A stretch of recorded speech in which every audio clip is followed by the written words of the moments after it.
Muito boa tarde às três, Eulália Miranda, Hermínia Vicente, Maria Lourença Cabecinha. Vieram até Lisboa, mas nós o que queremos é que nos levem ao Alentejo. E ao Alentejo da vossa infância, da vossa juventude, que é idêntico em termos cronológicos, no caso da Eulália e da Hermínia, mais recuado no caso da Maria Lourença Cabecinha. E se calhar vou começar por aqui.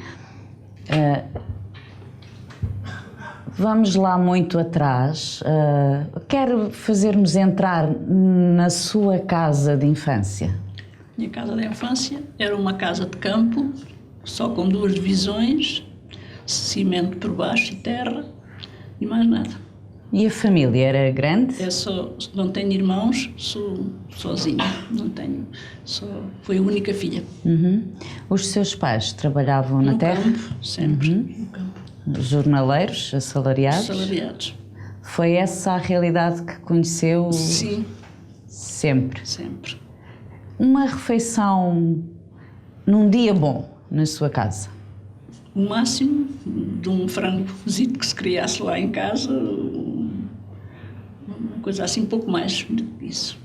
Não dava para mais. Lembra-se de quanto se ganhava? Quanto é que podia ganhar, por exemplo, um homem ou uma mulher? O salário era diferente, mas a jorna era quanto, mais ou menos? A jorna era metade. As mulheres, naquela fase, só ganhávamos metade dos homens. Eu comecei a trabalhar com 14 anos no campo e a minha jorna ao fim da semana eram 45 euros. Escudos. 45 escudos, sim. Por semana. Trabalhava quantos dias por semana? Todos e sábado também. Portanto, só o domingo não trabalhava? E um bocadinho de descanso ao sábado, que eram 2 horas, mais que saísse mais cedo do trabalho. E um dia de trabalho, quantas horas eram? Era do nascer do sol ao pôr. Maria Lourença, isso significava o quê? Por exemplo, imagino que ia trabalhar e que não era mesmo ali perto de sua casa. Levantavam-se mais ou menos a que horas? 4 e meia, 5, dependia do espaço que era da casa ao trabalho. E andar a pé de casa ao trabalho e começar a trabalhar ao nascer do sol. Uma pausinha para o almoço. Sim. E outra pausinha para o jantar. E largar quando o sol se punha, a sol posto. Isso podia ser no verão, não é? Podia ser tardíssimo. No período que eu trabalhei, foi sempre assim. E depois caminhar para casa. E chegar a casa, fazer alguma coisa que tinha que ser feita em casa. Fez isso até que idade? Até aos 18. No caso da Maria Vicente? Os meus pais eram trabalhadores agrícolas. A minha mãe começou a guardar porcos quando tinha 7 anos. Nunca soube ler nem escrever. O meu pai sabia ler um pouquito. Depois foi para a tropa, aprendeu a fazer o nome. Eu nasci numa casa de 32 metros quadrados. 32 metros quadrados. Era eu, o meu pai e a minha mãe, porque a minha mãe teve 4 gravidezes.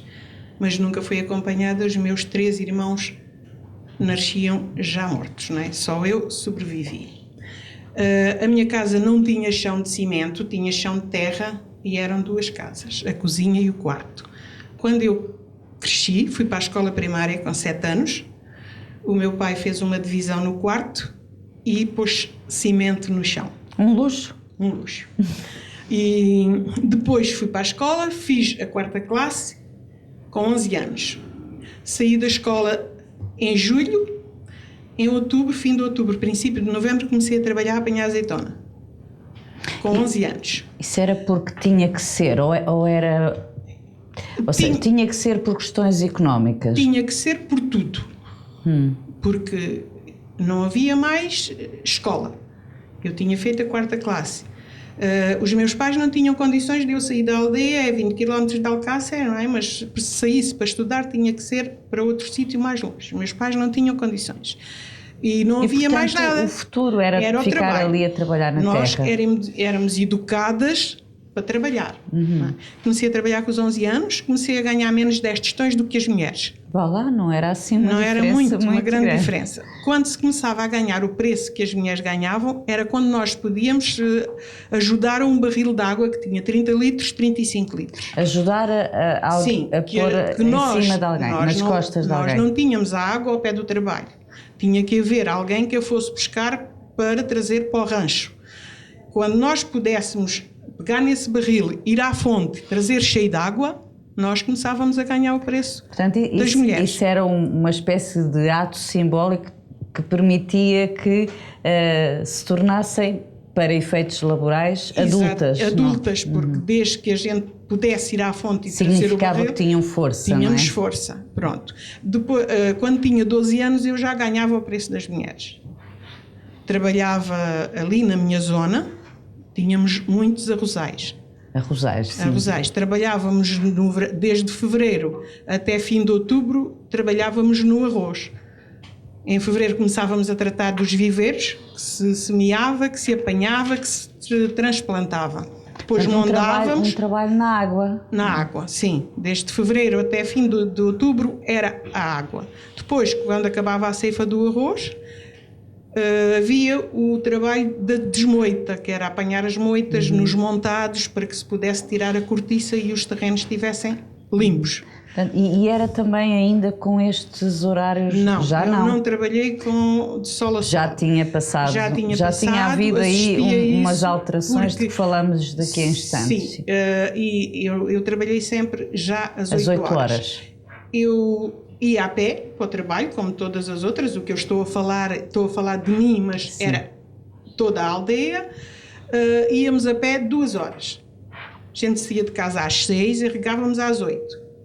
E quando era no inverno, íamos muitas vezes, chegávamos lá, estava a chover, não nos deixavam trabalhar.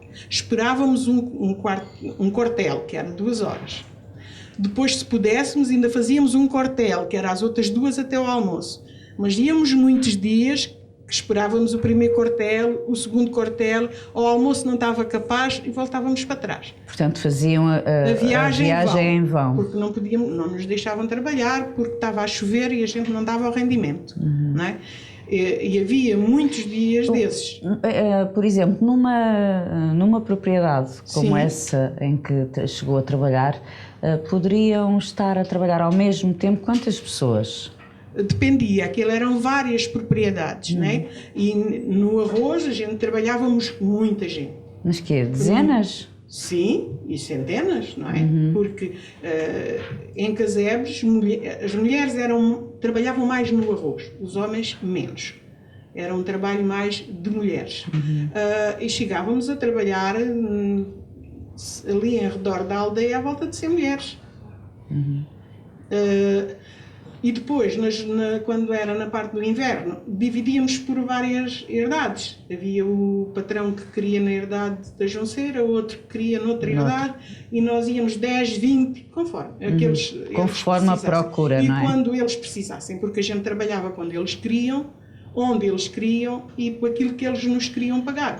E esse era um dos grandes problemas, não é? Era um grande problema. Para as mulheres, para os homens, para as famílias. Já vamos desenvolver um pouco esse tema, vamos conhecer um pouquinho desses primeiros tempos da Eulália Miranda, que é mais ou menos da idade da Hermínia, não é? Eu marco-me dos períodos da minha vida.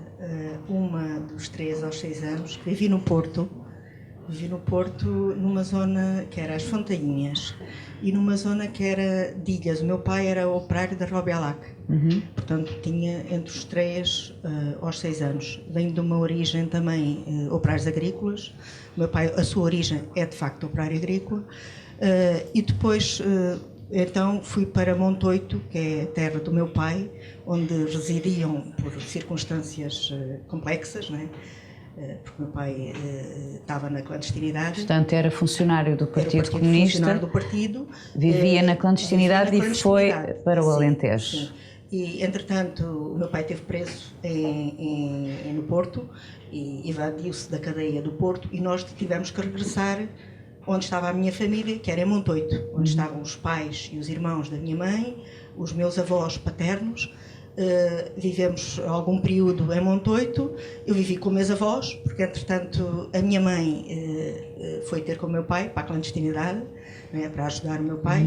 Com que idade foi separada dos seus pais? Aos 6 anos. Aos 6 anos, quando fui para Montoito. E isso durou quanto tempo? Durou 3 anos. 3 anos da minha mãe. Da minha mãe, de separação da minha mãe. E do pai? Do meu pai foram, o tempo que teve também a Peniche, 12 anos. Esteve 12 anos sem o seu pai. 12 anos. Se não estou em erro, foi só no 25 de Abril, 25 de Abril. que se reencontraram. Com meus avós paternos. E a sua vida, quando era assim jovem, foi também de trabalho no campo? Não, nunca fui operária. Operária teste. Trabalhei como operária teste já em Évora, depois de fazer o ensino básico, agora o ensino básico é 4ª classe. Fui para Évora aos 12 anos e comecei a trabalhar numa fábrica que era a Melca. Mas até aos 12 anos, dos 6 até aos 12 anos, vivi sempre com meus avós, que me acompanharam sempre na escola, porque entretanto, de facto, não tinha o meu pai, nem a minha mãe. A Eulália tinha noção, sabia exatamente porque é que estava com os seus pais, com os seus avós? Sim, o que é que os seus pais faziam? Quer dizer, o seu pai sabia que estava preso, não é? Mas sabia da atividade política e clandestina que eles tinham tido? Eu, muito criança, apercebi-me perfeitamente, porque a PIDE assaltava a casa onde nós vivíamos, no Porto. Portanto, e lembro perfeitamente da PIDE entrar, enfim, com formas agressivas, né, dar volta à casa, e percebi que eram pessoas más. Perguntava, né, à minha mãe e ela explicava. E depois, mais tarde, também em Montoito, a minha avó foi sempre, como posso considerar, uma mulher de armas, que esteve sempre presente nas conversas comigo, porque eu na escola, claro, as crianças perguntavam porque é que eu não tinha os pais. Claro. Era natural, a Lala, eles chamavam-me Lala, em Montoito, a Lala não tem pais. E eu ia para casa e contava que as crianças da minha idade, os miúdos, perguntavam porque é que meus pais não iam à escola, que eu não tinha pais. Só que eu vivia num meio rural. Era um meio que tinha cerca de 800 pessoas e as pessoas todas se conheciam umas às outras. Não é? Um meio pequeno. E as crianças também chegavam a casa e diziam aos pais que a Lala não tinha... E os pais, havia um ambiente de operários agrícolas, explicavam. Diziam que o pai da Lala não estava, mas qualquer dia voltaria. Ia estar. Porque o pai da Lala queria que as crianças tivessem melhor alimentação e, portanto, o ambiente nunca foi... Portanto, não sentia mal, não é? Claro, a única coisa que sentia era a falta dos nossos pais. A saudade, não é? A saudade. Embora fui muito acarinhada pela minha família, por meus avós, tanto o avô como a minha avó, e sempre tentaram que tivesse presente na minha memória sempre a minha mãe, o tempo que foram os 3 anos, e o meu pai. E sempre me disseram que mais tarde eu ia ter meus pais. E teve.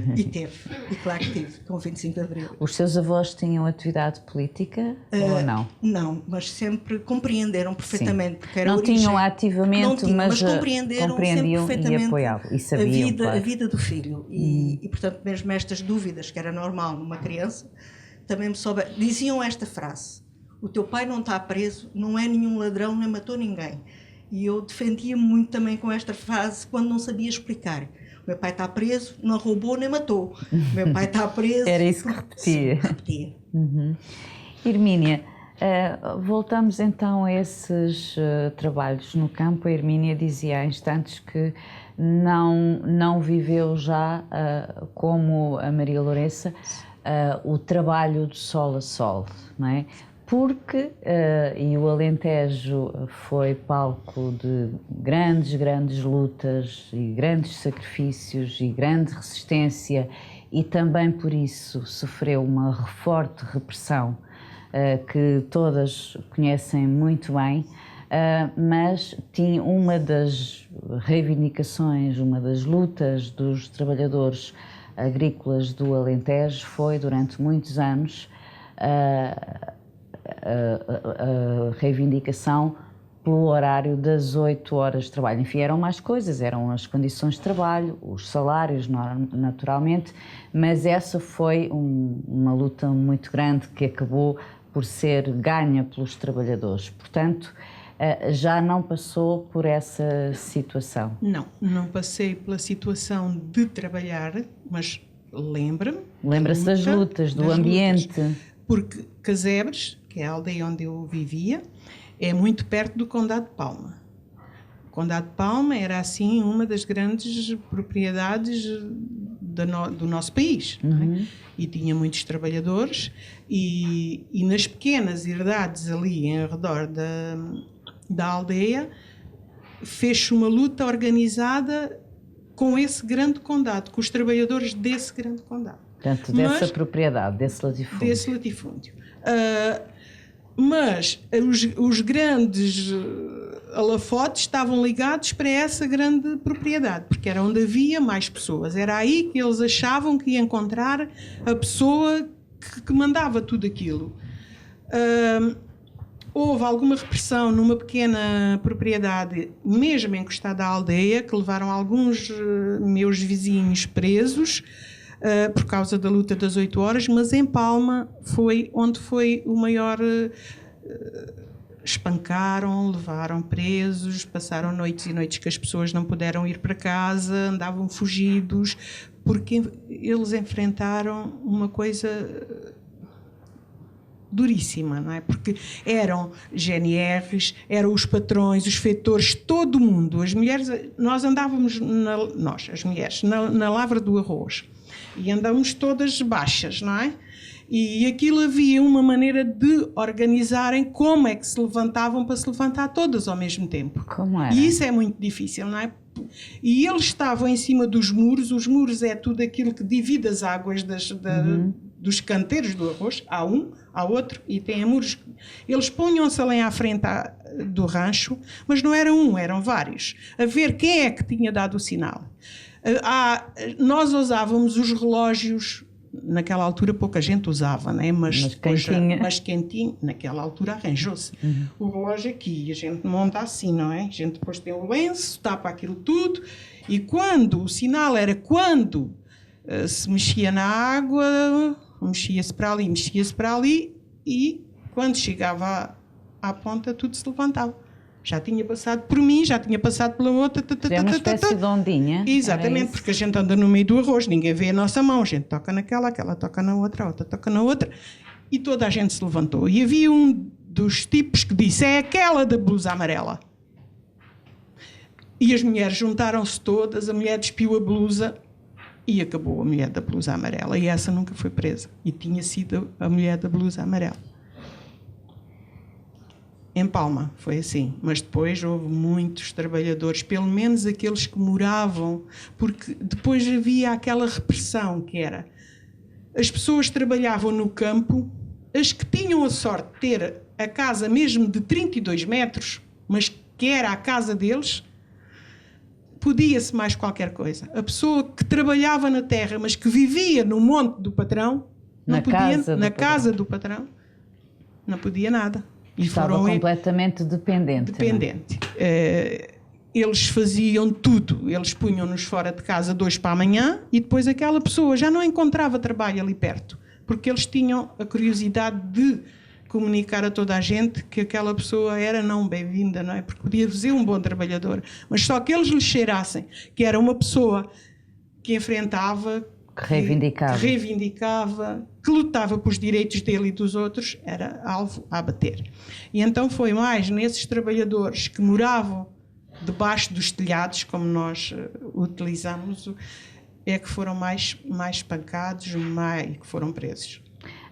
A Hermínia alguma vez assistiu a situações de rusgas, de prisões perto de si? Não, na minha aldeia era uma aldeia que não enfrentou grandes lutas. Era uma aldeia pequena, tinha à volta de 600, 700 pessoas, não era? Mas apareciam papéis espalhados na aldeia, que os pais nos diziam que nós não podíamos apanhar, mas eu quando comecei a ler, a saber ler, punhamos no chão e líamos alto, que era para as pessoas ouvirem, mas os pais nunca queriam que a gente lesse, porque era coisas que não nos diziam respeito, diziam eles. Mas assim, como há algumas aldeias que eles entravam, não, só depois do 25 de Abril. Maria Lourença Cabecinha, a sua experiência é muito diferente, mais difícil, mais complexa, sem qualquer desprimor para as vivências quer da Eulália, quer da Hermínia, porque viveu num tempo mais recuado, não é? Em que o que se travava no Alentejo era uma luta muito, muito dura, muito desigual também, não é? O que é que se lembra as memórias mais antigas que tem de perceber que havia ou pressentir, porque se calhar era muito criança, que havia ali, permita-me a expressão, os bons e os maus? Pois eu nunca frequentei a escola. Não havia escola na minha região. Nem havia escola? Nem havia sequer. Era em Montemoro Novo, a escola mais próxima, não havia filhos de trabalhadores que pudessem frequentar aquela escola. Nunca participei assim nessas coisas, mas de pequenino o meu pai é que sabia ler. Era a única pessoa ali naqueles arredores que sabia ler, porque foi criado com uns padrinhos e mandaram ensinar a primeira, a quarta classe. Mas eu tinha, havia aquele espírito na população. Praticamente naquela zona não havia praticamente pessoas que dissessem que eles não querem que se faça assim, que eles estão a fazer mal. Havia uma unidade muito grande de lutar contra determinado tipo de vida que a gente tinha. Portanto, eu comecei logo a ver papéis, se não se sabia, pedia-se a quem pudesse ler ou que me dissesse o que é que lá dizia.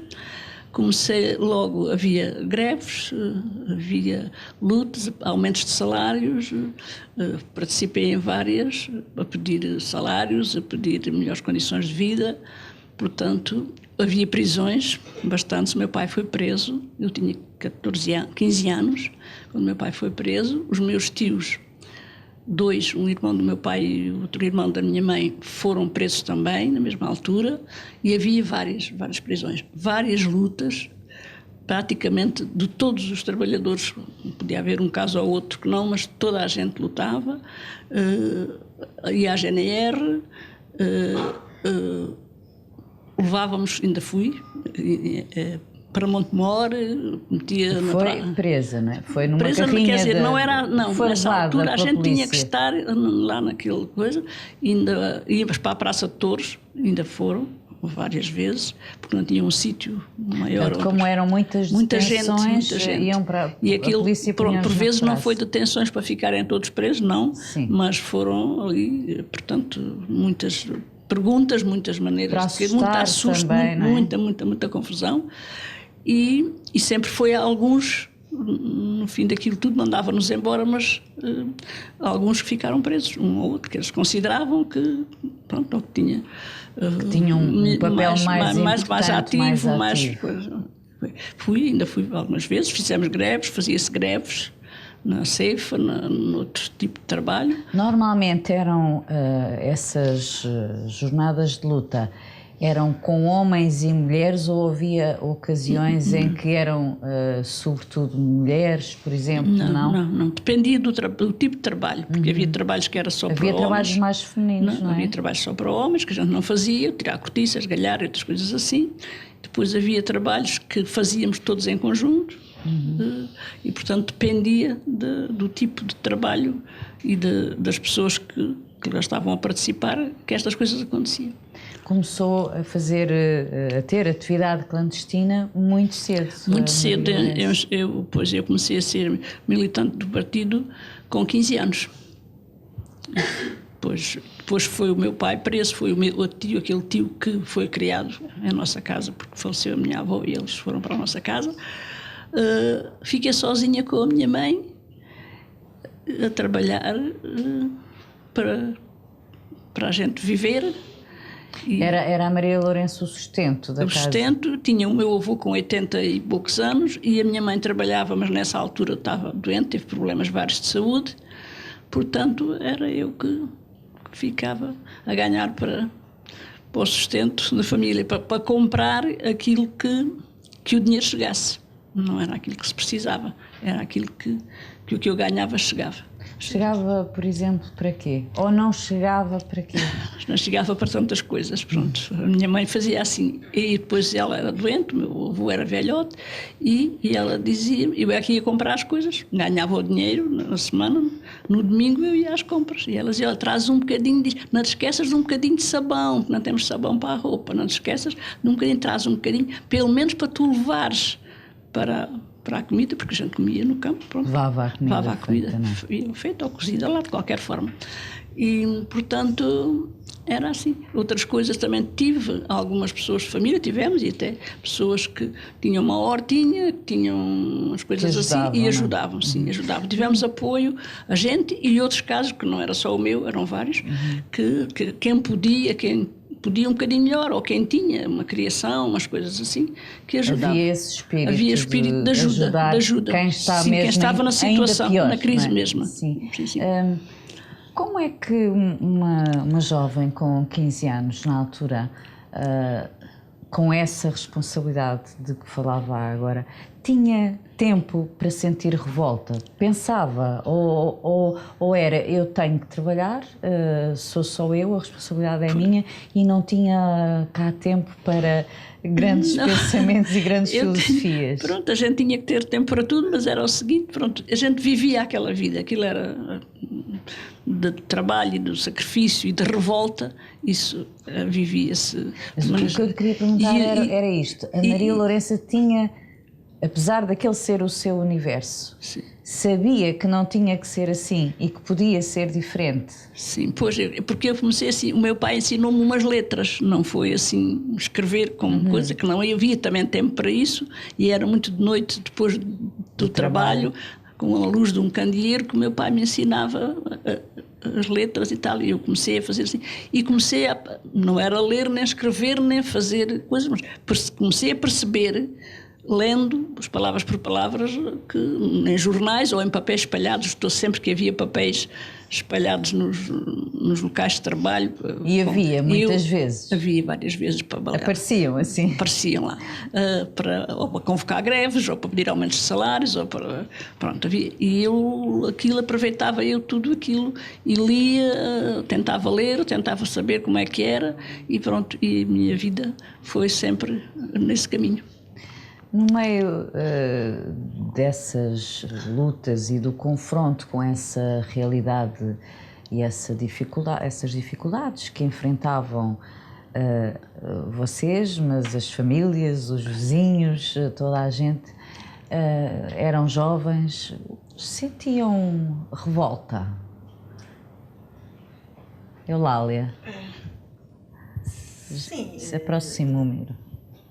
Sim, nós fomos adquirindo aos poucos consciência de também, eu nomeadamente quando comecei a trabalhar, foi quando senti que algo estava mal, a forma como eu quando comecei a trabalhar numa fábrica como operária têxtil, aí adquiri consciência, a forma também como o patronato se dirigia às operárias, pessoas mais velhas que eu entrei para a fábrica, tinha 14 anos.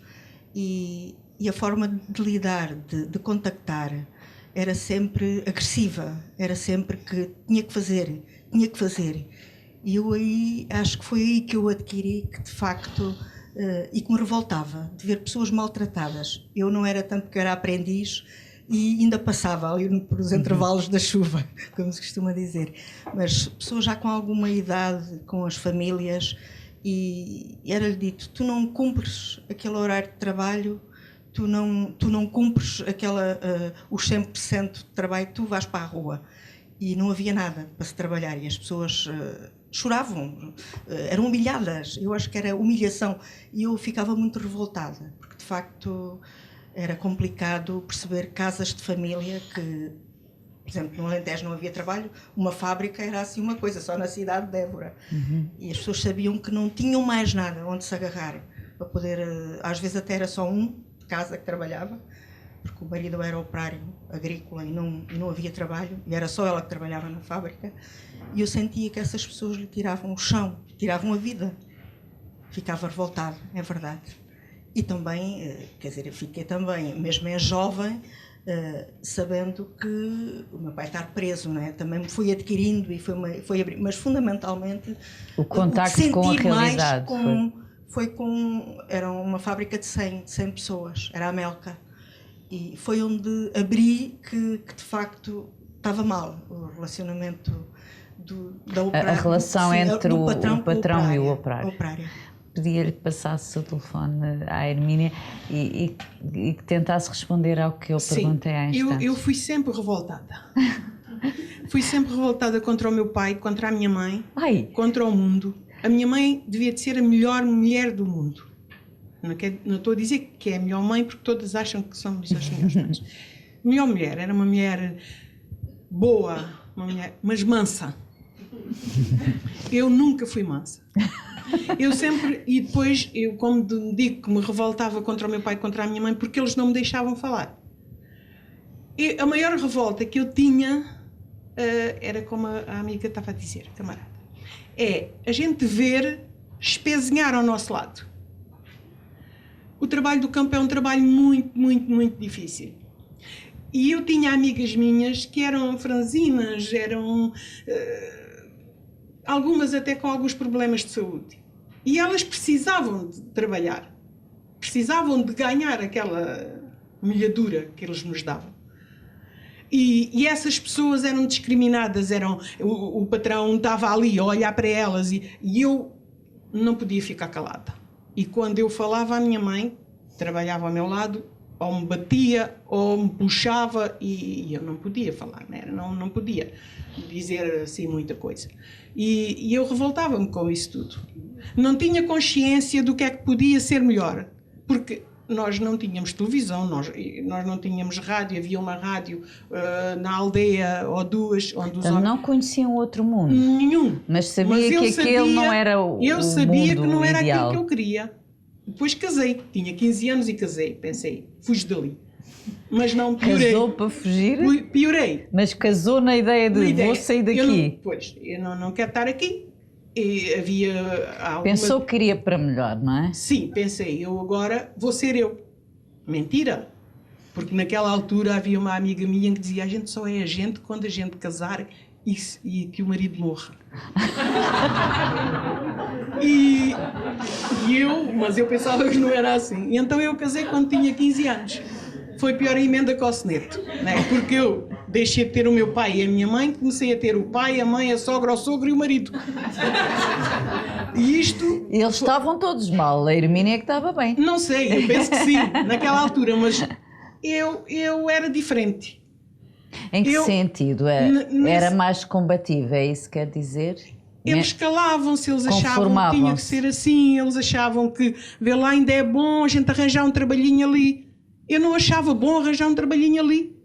Eu achava bom que se eu pudesse trabalhar, mas eu trabalhava para quem? Se eu trazia, não dava para nada. Eu tive uma filha quando eu tinha 16 anos. E o marido foi para a tropa. Também dava jeito de casar naquela altura porque os homens não iam à guerra. Diziam. Ele por acaso não foi.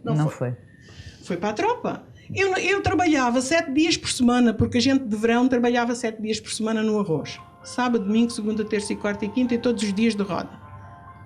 E eu chegava ao fim da semana, ele levava para a viagem para ir para a tropa e para viver lá na tropa. E eu comprava o leite para a minha filha. E os meus sogros davam-me comer, por isso eu tinha que me calar. Era uma vida quase, enfim, quase de escravatura, de dependência total, não é? Dependência total, totalmente dependente de tudo. E depois a gente andamos ali amordaçadas, revoltadas, mulheres sofridas, mulheres infelizes. Vocês falavam umas com as outras sobre isso, conversas de mulheres, desses sofrimentos, desses sufocos? Não se falava muito, falava-se. não é? Porque dizíamos, eu lembro-me que uma altura nós fomos para o trabalho, íamos ganhar 50 escudos já nessa altura, já era um bom dinheiro, mas fizeram-nos pôr as enxadas todas ali para ver o tamanho da enxada, porque se fosse uma enxada muito pequena, não é? Se você for cavar com uma enxada pequenina, anda ali pica-pica e aquilo não dá nada. Se for com uma enxada grande, traz uma enxada cheia de terra, mas havia pessoas que não podiam com essa enxada. E eles punham-nos ali. Eu acho que foi uma humilhação grande. Havia lá 2 pessoas mais velhas que tinham uma enxada pequenina e eu tiro-lhe as enxadas e diz, isto não são enxadas para 50 escudos. Eu não podia com isso. Mas todas as pessoas, as outras mulheres, diziam, cala-te, porque a gente ainda tem aquele trabalhinho. E se falar, deixamos de ter. Diga uma coisa, Hermínia, normalmente associamos aquela situação dos assalariados agrícolas homens numa praça com os patrões ou os capatazes, sim, a dizer tu sim, tu não, não é? Com as mulheres também era assim? Nós não tínhamos essa praça. Era só para os homens? Mesmo os homens não muito, não se juntavam muito. Juntavam-se nas tabernas, discutiam, olha, ele se me der mais 10 tostões eu vou, se não me der mais 10... Mas a gente nunca conheceu os patrões. Porque ali na aldeia, todas aquelas grandes propriedades, os donos não estavam presentes. Não estavam lá, sim. E depois o trabalho também era muito pouco. E quando eles apareciam a querer 10 pessoas, havia logo 20 ou 30 a quererem ir, não é? E não havia assim como em certas zonas do Alentejo, que se fazia, aquelas praças de jornada, não. Na minha aldeia não havia isso. Havia, por exemplo, a gente íamos lavar ao açude, que era aí 1 quilómetro da aldeia, lavar a roupa. E chegava lá uma assim baixinha e dizia, olha, está lá fulano, precisa de mulheres para o trabalho. Se você visse aquelas mulheres todas virem correr dentro da aldeia. Quando lá chegavam, já não apanhavam nada, porque se ele precisava 10, a gente éramos 50. Não é? Era difícil. Era assim a vida. E nós, quando falávamos umas com as outras, a gente foi educadas para aquilo. A gente só aprendeu aquilo, as mães só ensinaram aquilo, que tens de estar calada porque senão não tens trabalho. E a gente ia-me falando.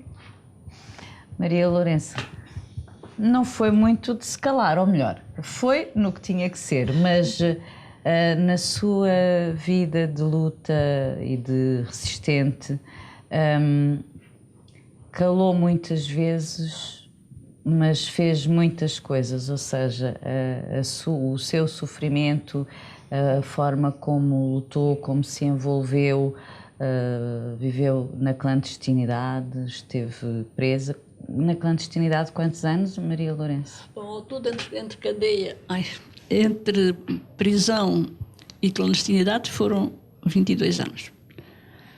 Foram 12 seguidos de clandestinidade e depois 5,5 de cadeia. Que idade tinha quando entrou na clandestinidade? Penso que já disse há instantes. Tinha 19? 18. Depois fiz 19 pouco depois. Tinha perfeita consciência do que... Sim. Nessa altura eu já lia sem andar à escola, mas pronto, já lia, já conseguia. Lia, já recebia, quando calhava, documentos do partido, já lia. O meu pai era comunista, os meus tios também, aquela família mais chegada praticamente estava... Toda a gente tinha aquela mesma opinião e, portanto, eu tive sempre a noção do que fazia, do que se devia fazer. Participávamos ao mesmo com os homens nas lutas, portanto, se andávamos a cefar, éramos homens e mulheres. Se havia uma greve, se havia uma paralisação, as mulheres lá estavam. Se era só mulheres, em trabalhos só de mulheres, da azeitona e outras coisas assim, que a gente achava que estávamos a ser exploradas demais e muita coisa que não estava bem, a gente fazia uma greve, a gente fazia um protesto e pronto, vivi, quer dizer, não vivi praticamente outra vida ou de passeio ou de outras distrações ou de outra coisa qualquer, não vivi esse tipo de vida, senão trabalhar. Custa-lhe não ter feito isso? Não ter, ou depois, agora já teve tempo agora para passear? Passear não muito, mas pronto, já viajei, já andei por vários lados que eu não conhecia, mas tudo isso já, porque eu tinha 19 anos praticamente quando vim para o partido, tinha o meu filho com 3 meses. De quem também se afastou. Também teve que ficar separada do menino mais tarde, não foi? Pois, quando ele tinha 3 anos, cerca de 3 anos e pouco, quando ele foi para os avós, para os meus pais e para os meus sogros, que vivemos sempre no campo, no mesmo monte, perto ao certo, e os meus cunhados, vários, que o meu marido eram 8 irmãos, eram quase uns ainda solteiros e estavam em casa com os pais, portanto... Mas quanto tempo esteve separada do seu filho? Tive a primeira vez que sem o ver, deixei-o com 3 anos e vi-o com 7. Mas foi assim uma vista só, uma visitinha só de pouco tempo. Depois tive dos 7 até ele ter 13 anos, que foi quando eu fui presa. Quando eu fui presa é que comecei a vê-lo na cadeia. Mas claro que era vê-lo do outro lado lá do parlatório, não é? Não era falar com ele qualquer coisa, perguntar, porque o tempo da visita era 1 hora, muito barulho, muita gente de um lado e outro dos parlatórios, não se podia ter uma conversa de maneira de o educar ou de lhe dizer, não. Comecei a vê-lo quando ele tinha feito a primeira classe já. Não me leva a mal perguntar-lhe, o seu filho, depois de adulto, alguma vez lhe deu a entender que preferia que a mãe e o pai não tivessem feito aquela opção? Não, pelo contrário. O meu filho ainda está cá, está em França, é imigrante. Pelo contrário, o meu filho, portanto, tudo o que passei na vida, porque passei muita coisa, que outros também passaram, das coisas para mim mais violenta e que mais me entristeceu foi eu separar-me do meu filho aos 3 anitos, ele ter de ir para a família, para os avós, porque na clandestinidade, uma criança daquela idade, não era fácil. Não é? Há uma coisa que a mim sempre me faz alguma confusão, e penso que há muita gente que não passou por isso, que é pensar nesse momento em que os pais, as mães e os pais, fazem essa opção, não é? E podem não a fazer, ou podiam não a ter feito, não é? E fazem-na conscientemente. E ainda agora disse que foi a coisa mais dolorosa que fez. Foi das coisas que foi muito dura para mim. Mas, de qualquer maneira, eu tinha passado a vida toda que tinha passado, tinha sofrido o que tinha sofrido, tinha que se fazer qualquer coisa para se a situação melhorasse, e eu convencida que dava algum contributo também, e portanto, pronto, foi. E deu, não é? E deu. E deu. Mas não deu tudo ainda, falta muito.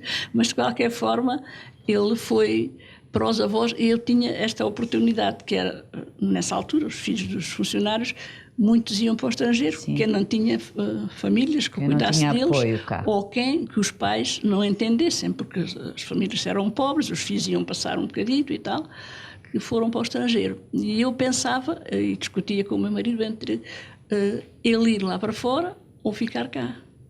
E eu dizia, ele vai lá para fora, a gente deixa de o ver, a família não vê, ele perde os laços com a família, com o país, e, portanto, e fica um doutor, fica um engenheiro, forma-se e tudo bem, mas não fica a conhecer nada da família nem da terra. E eu preferia, se eu passei e aguentei, eu acho que ele maltratado não vai ser, e que preferíamos que ele fosse para a casa da família. E ficou cá. Quais foram, desculpe interromper, as circunstâncias que conduziram no imediato à sua prisão? Foi uma denúncia. Eu tive 12 anos, o meu marido foi preso 3 vezes, mas 2 das vezes fui presa, e por ser preso eu safei-me sempre, consegui os propelitos e aquelas coisas todas. Aqueles códigos, aquelas coisas todas que era de reserva, consegui documentos, safar tudo e safei. Mas aquela casa foi denunciada. E foi denunciada e quando dermos por ela, estavam lá a polícia a bater à porta e pronto. E estava eu com uma outra camarada e uma criança de 3 anos. Foram ambas presas? Todas presas. E eu naquela fase, como ia dizendo, sabia que o meu filho era bem tratado. Pronto. Tinha muito mimo, tinha muito carinho. Claro, estava em família. Estava em família, com os tios todos ainda praticamente solteiros e por ali viver. E hoje o meu filho não tem nenhuma coisa com isso. Ainda falámos agora há pouco tempo nisso. Quando eu saí da cadeia, estava ele a entregar os papéis para a tropa. Isso foi em que ano? Em 69. Foi quando saiu quando da ele cadeia. Saiu, eu saí quando da cadeia. Saiu da cadeia. E quando ele ia para tratar das coisas para ir para a tropa. Deixa-me perguntar-lhe, não era, tanto quanto sei, uma pena de... No fundo, não foi uma pena, mas esteve presa 5 anos. E meio.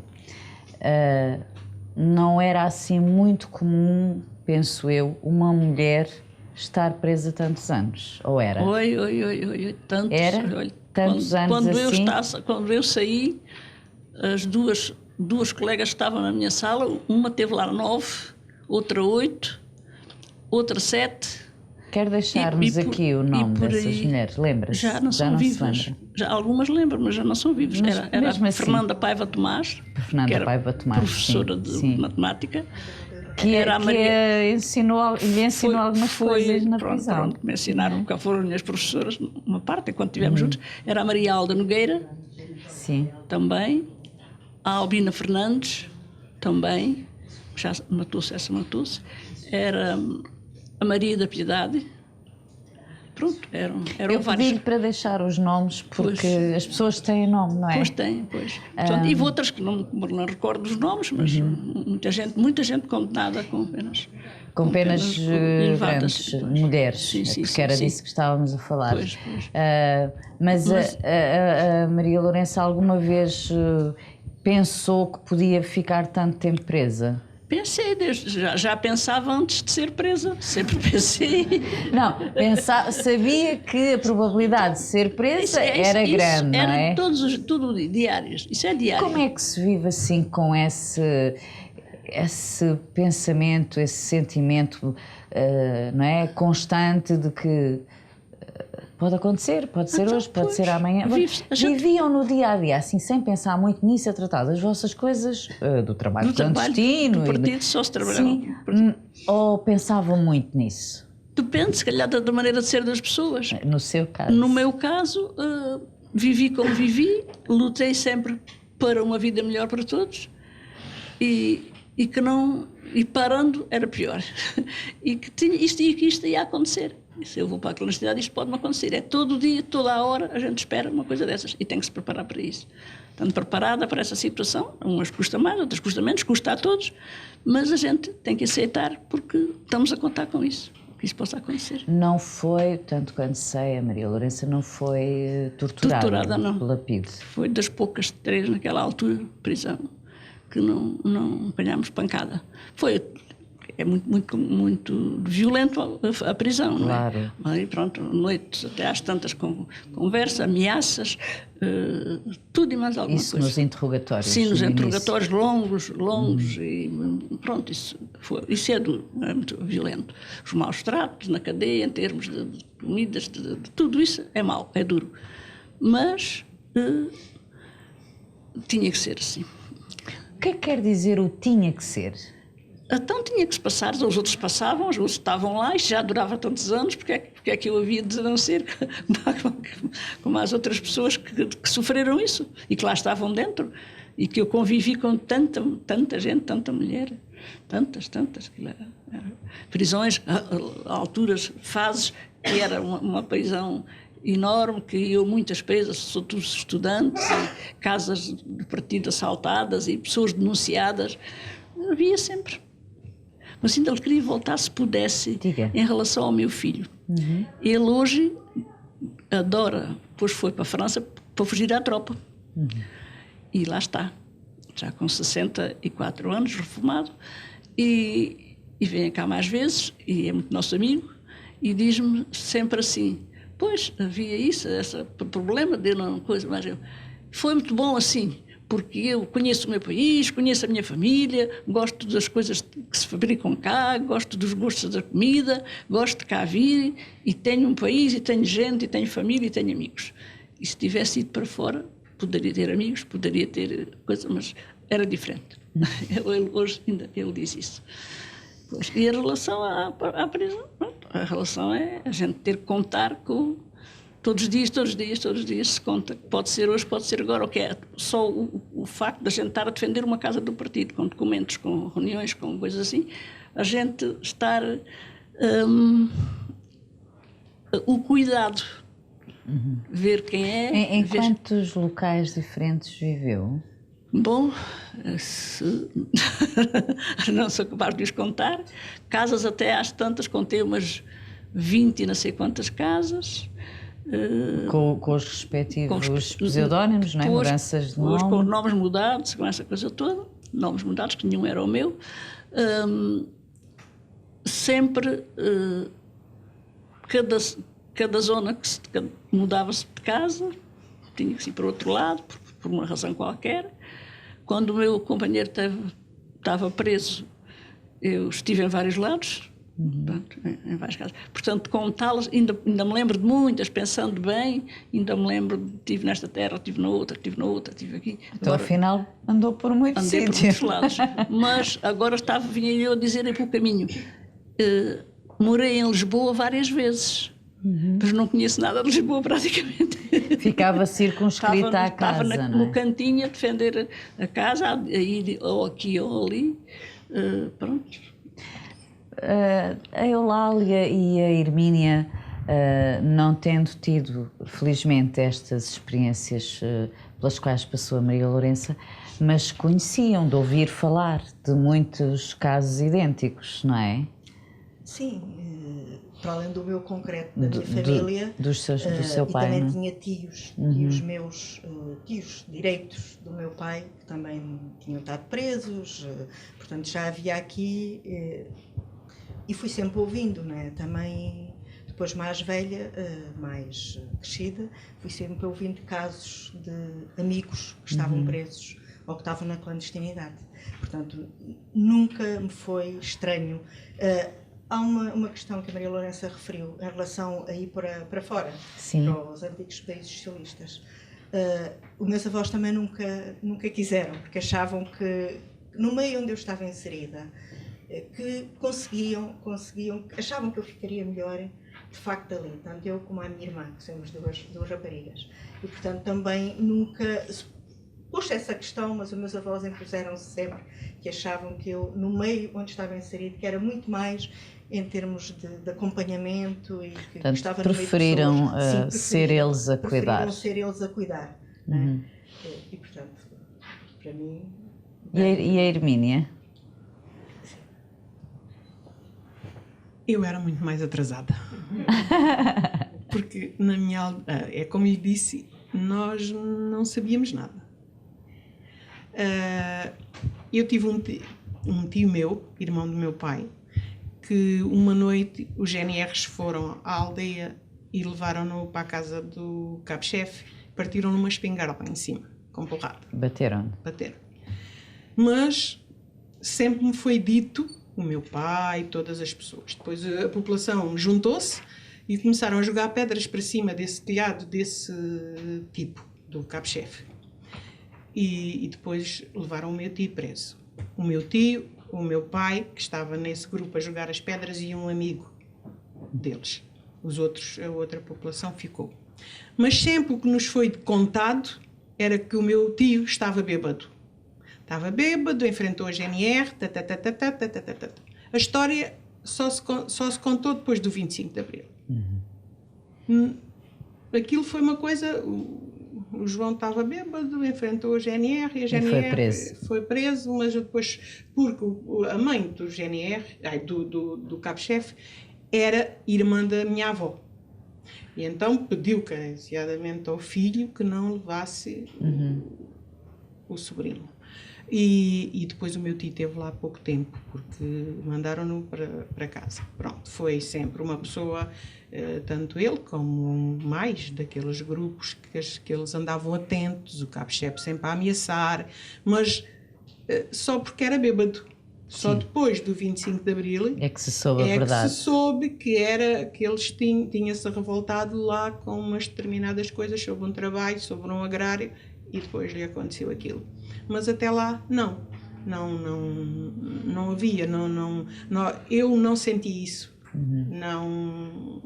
Não assisti, não tive conhecimento, nós não líamos, nós não tínhamos nada que nos informasse. Tudo aquilo que havia na aldeia eram pessoas praticamente analfabetas. Não havia assim uma pessoa que a gente dissesse aquela pessoa tem mais conhecimento. Depois, quando houve novo cabo-chefe, era uma pessoa do povo. Tinha uma taberna, mas dava-se bem com os trabalhadores. E tinha rádio.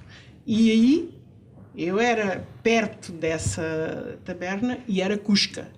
E então gostava de ir... Para ouvir rádio? Para ir ouvir, mas eles não deixavam porque ouviam a rádio livre, né? Portugal Livre. E então, mas eu escondia-me e ouvia algumas... Não percebia nada daquilo. A Hermínia era terrível. Era. O meu pai batia muito, sabe?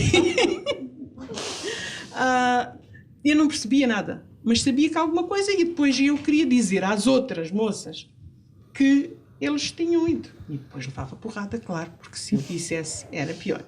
Depois comecei a entender, já maiorzinha. Depois andava na escola e numa daquelas idades apareceu um casal com um miúdo. E foi à escola 2 dias. E o miúdo pula para cima do muro da escola e diz: "Viva a Rússia!" A professora mandou chamar o pai.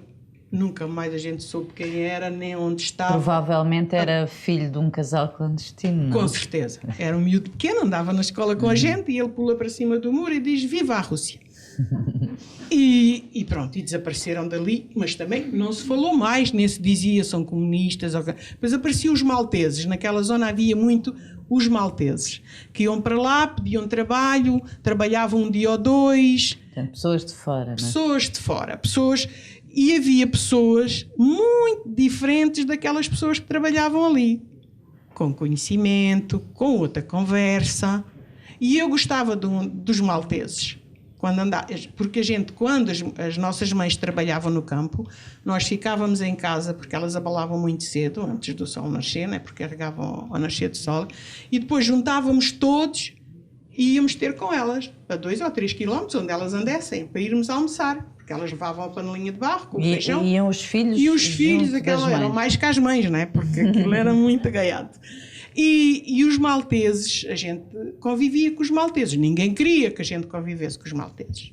Mas os malteses andavam por ali até pessoas que sabiam ler, que sabiam escrever, que tinham um bom aspecto, que se vestiam mal, mas que se via, que eram pessoas diferentes daquelas pessoas que lá trabalhavam e da gente da aldeia. Mas o que é certo é que eles paravam muito pouco, não dava para a gente perguntar nada, mesmo que alguma mais...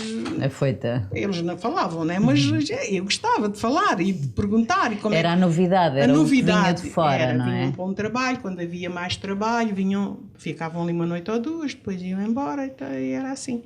Porque o resto, não, só depois do 25 de Abril é que eu tomei consciência, é que eu tive conhecimento de tudo aquilo que o país era. Antes disso, não, só lia a crónica feminina que havia naquela altura, porque havia uma amiga que foi estudar e comprava a crónica feminina e depois levava as caixas para lá para a mãe, e a mãe distribuía por agente. Portanto, era a literatura que havia. Era, não é? Só, não havia um livro, não havia nada, num jornal, nada.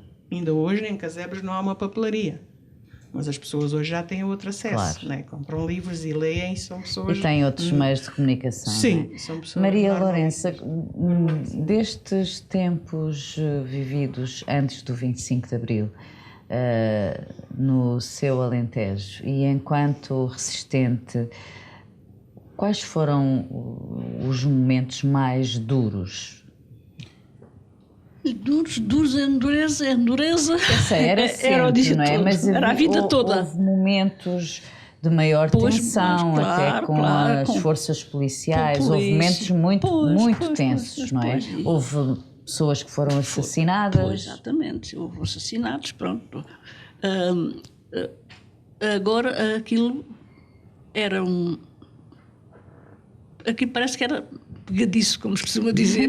Aquilo atacava todos. Atacava toda a gente, as famílias não... Só quem tinha um ordenado ou um bocado de terra, tinha uma vida assim um bocadinho... Mais remediada. Mais remediada, é que se afastava um pouquinho. O resto era tudo praticamente igual. Era, pronto, era uma zona com gente muito revolucionária, muito greves, muitos protestos, muita exigência e aquilo acho que afetava para ali toda a gente, era quase tudo da mesma opinião, portanto sabia uma coisa qualquer, outro sacudia. Pronto, quando foi a morte do José Adelino dos Santos, Sim.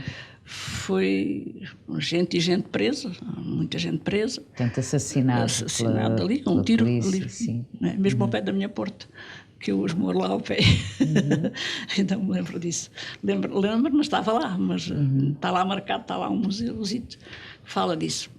Mas Germano Vidigal também. Vidigal, exatamente, um bocadinho mais acima. Qualquer deles, José Adelino, foram meus vizinhos, conheci-os bem, conheci os filhos e sei o que é que a mulher dele passava com 2 filhos pequenos para... E o marido Portanto, preso. a brutalidade, por vezes, foi levada ao extremo, não é? Foi. Pancadaria, homens dentro da Praça de Touros, outros dentro dos postos da Janeiro, fechados, homens e mulheres, alguns também.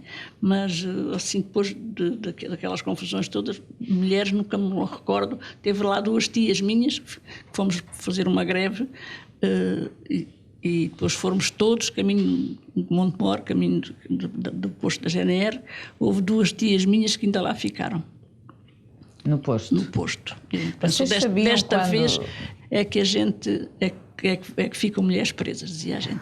E então eu e outra estávamos ali, não podíamos sair dali, estávamos ali no grupo, né? Fomos lá 2 ou 3 vezes levar um papo seco para o lanche, porque era hora de jantar, porque é que lá estava, porque é que não saem, porque é que as pessoas aqui estão. Pronto, por ali quando acabaram lá de coisa, levaram uns tantos para Caxias. A polícia tratava, nesses momentos assim de greves, de lutas, tratava de igual forma as mulheres e os homens? Ele atacava um bocadinho mais em termos, às vezes, de umas pancadas, de uns empurrões e de mortes, felizmente, de morte, só a Catarina Eufémia. Outras não. Mas numa situação de tensão, eles faziam diferença entre a forma como tratavam as mulheres e os homens, ou não? Talvez houvesse um bocadinho de diferença, talvez, não era muita coisa, mas desviava um bocadinho mais. Quando era mesmo para prender, ficava grande parte do que ficava cá fora, a maior parte eram mulheres, e eles é que iam um pouco mais à frente. Mas a gente acompanhava-os sempre com as lutas, com as greves, com todos esses problemas. Não, só às vezes havia casos, mães com filhos pequeninos, crianças muito pequenitas que não tinham quem ficasse com eles, quem cuidasse deles, às vezes não iam por essa razão, não era por não quererem ou por estarem em desacordo, colaboravam sempre. Portanto, foi uma vida, por isso eu não tive outra, senão aquela, não estou arrependida por isso. Não está arrependida? Não estou. Puder fazer, faço. Agora já não posso fazer nada, praticamente. Mas manteve os mesmos princípios? Sim, a vida tem mantido sempre, não é? De apoio, de solidariedade, de amizade com várias pessoas. E tem uma vida cheia. Não é? Tem uma vida cheia. De companhia, de afetos e de coisas tenho. E um passado também cheio. Que, aliás, é comum também a Hermínia, não é? Que sendo mais nova, e a Láudia Miranda, a Hermínia, permitam-me que diga, mas é uma força da natureza. Como é que viveu depois o 25 de Abril?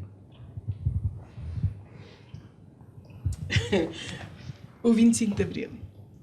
Eu tinha tido um filho há 3 meses, o meu segundo filho. Não estava a trabalhar nessa altura e E ouvimos. Os vizinhos, o vizinho que era atender tinha um rádio que ele usava no bolso e veio-nos dizer... Mas ninguém sabia o que era. Eu não sabia nada. Se calhar as pessoas mais velhas, que tinham mais conhecimento. Mais politizadas, não é? Depois do 25 de Abril apareciam já pessoas que já eram militantes do partido e que já espalhavam aqueles papéis, mas que nunca ninguém sonhou que eram aquelas pessoas. E nós não sabíamos o que é que aquilo era. Eu estava sozinha porque o meu marido andava a trabalhar fora, tudo muito assustado, tudo a ouvir. Depois juntou-se toda a gente na rua. As mulheres mais ainda, porque era quem estava mais presente. Mas depois começamos a perceber que aquilo era uma coisa boa. Começamos a perceber que aquilo era uma coisa boa e aí já ninguém nos parou. Não é? Pronto, a gente no outro dia já era no outro dia, no outro dia mais e no outro dia mais, e aquilo foi uma coisa que cresceu, que eu achei, e todas as pessoas, né, que depois aquelas pessoas mais velhas, até o meu pai e as outras pessoas dessas idades nos diziam, isto é o derrubo da ditadura, isto até ali aquilo para mim era Portanto, ficou a saber o que era uma ditadura quando caiu a ditadura. Sim, porque eu vivia na ditadura, mas eu não conhecia outra coisa, eu não sabia que havia outra coisa para além daquilo. Eu sabia que não estava contente com aquilo que eu vivia. Mas dali até eu saber o que era, não, eu tinha 21 anos naquele sítio, sabia menos que as minhas netas agora com 10 ou 12 sabem tudo, eu não sabia nada. E a Láulia? Eu tinha participado na campanha da oposição democrática em da CDE, não é? Sim, em 73. E foi quando me iniciei também a distribuir documentos políticos, nomeadamente contra a guerra colonial, era bastante jovem, e pela libertação dos presos políticos. Portanto, logo ali também percebi que podia estar... Que havia reivindicação dos jovens, a participação também do jovem, que as coisas que se avolumavam e que participava cada vez mais gente. Claro que o 25 de Abril fui apanhada de surpresa, né? Eu estava na fábrica, era operária na fábrica, tinha andado a distribuir documentos 2 dias antes com uma amiga que está aqui, que é a Vitalina Roque, com 3 dias ou 4 dias antes. Na fábrica? Não, por fora. Mas atirámos muitos documentos para o portão da fábrica onde eu trabalhava. Eu tinha andado com ela. Ninguém suspeitava da sua atividade política clandestina? Quando entrei, dia 25, vi tudo olhar para mim e com o papel na mão, porque tinha sido... eu fui dia 22, e dia 23 vi tudo com o papel na mão e olhavam para mim, porque sabiam que eu era filha de presos políticos. E muitas operárias tinham assinado a libertação dos presos políticos, um baixo-assinado. Sim. E quer dizer, fiquei naquela sensação, toda a gente sabe que fui eu que distribuí o documento, mas fiquei muito quietinha, não disse nada, li o documento também. Também não aconteceu nada? Não aconteceu nada, muita gente passava e olhava para mim e iam-me levar o documento, vistes? Eu fazia-me que não sabia, No dia 25, entro na fábrica de manhã e não me tinha apercebido, entro e novamente vejo tudo olhar para mim e o patrão vai se pôr em frente a mim muito sério. E eu disse, espera, já sabem que fui eu que distribuí o documento, há aqui qualquer coisa que... E fico muito preocupada e digo assim, bem, só tenho uma safa, vou para a casa de banho e digo, estou doente, pode ser que consiga sair da fábrica. Disse lá à encarregada que estava-me a sentir mal e tal, e que ia à casa de banho, mas que voltei e disse que continuava com dores de barriga, inventei assim um bocadinho a história, porque vi que havia qualquer coisa. As pessoas falavam baixinho, não me diziam o que era. Muita gente já sabia de se ter dado o golpe de Estado, mas eu não sabia. Saio e vou a uma papelaria para perceber o ambiente, o que é que tinha acontecido. Uma papelaria muito próximo da fábrica, na Rua da Lagoa, em Évora. E aí foi quando me apercebi que tinha havido de facto o golpe de Estado. A minha casa ainda era um bocadinho distante, vou a correr, dizer à minha mãe, pronto, e encontrei-me na Praça do Giraldo, e foi aí que encontrei, que encheu rapidamente a Praça do Giraldo, que não foi nesse dia que o meu pai foi libertado, no dia 25, foi só dia 27, e portanto tentou-se logo organizar e mobilizar. seu pai estava em Peniche? O meu pai estava em Peniche. Saiu precisamente no dia 27 de Abril. Foi espontâneo, as pessoas encheram a Praça do Giral dia 27.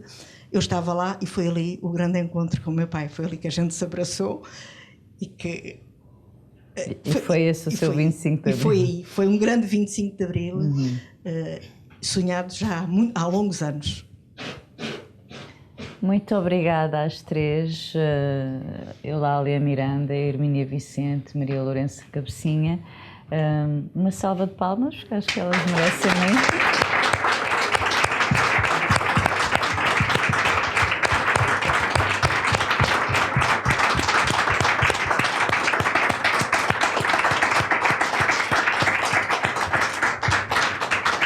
E agora, provavelmente, há pessoas que querem acrescentar, perguntar, estejam à vontade.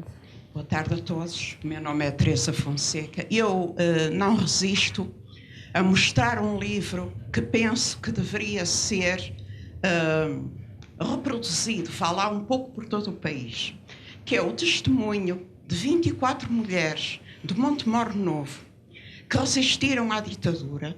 Algumas delas, infelizmente, já morreram, outras estão aqui entre nós. A Maria Lourenço é uma das protagonistas deste livro. Estão pelo menos mais duas aqui. A nossa amiga Gertrudes Calção, que também tem uma vida absolutamente incrível. A Vitalina, embora de uma geração mais jovem. A mãe da Vitalina, que felizmente ainda é viva. E acho que era muito importante, enquanto as pessoas estão vivas, exatamente, fazer essa recolha, porque de hoje para amanhã morrem e pronto, acho que era muito importante fazer noutras localidades realmente uma recolha como nós fizemos aqui portanto, lá em Montemor, não é?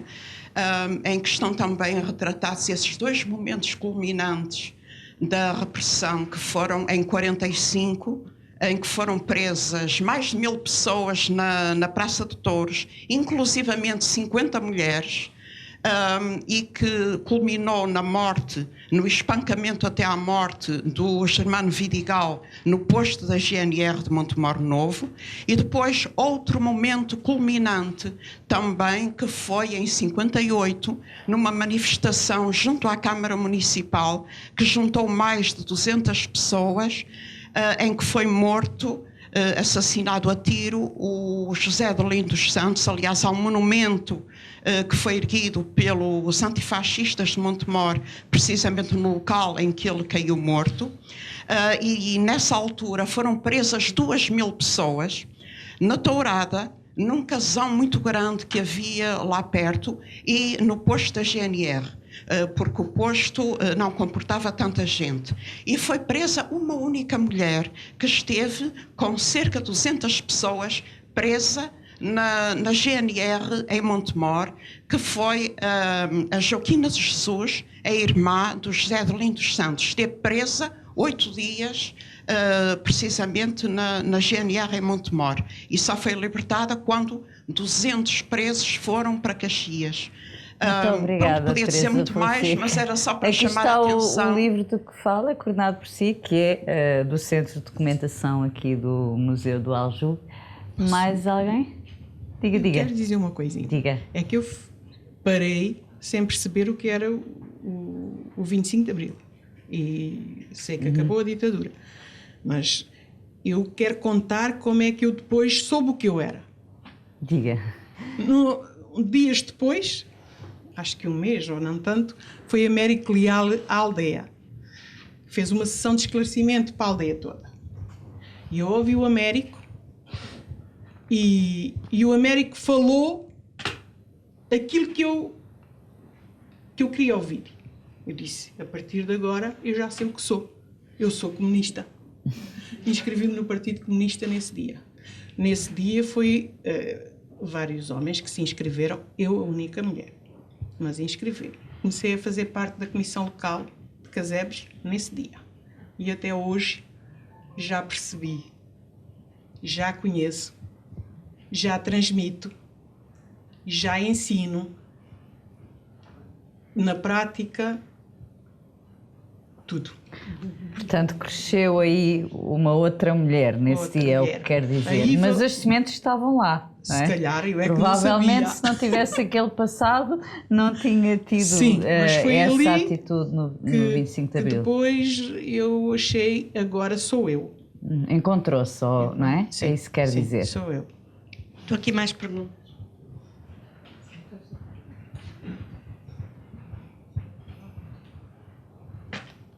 Não é propriamente uma pergunta, mas apanhando só aqui a onda da apresentação do livro,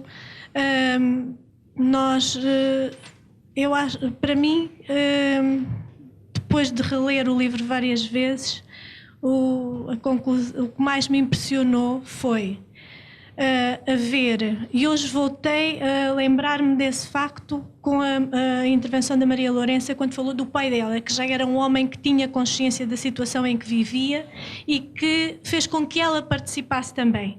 E nesse livro há várias mulheres que contam que começaram a ter alguma participação ou tiveram consciência da situação que viviam, motivadas pelos seus pais.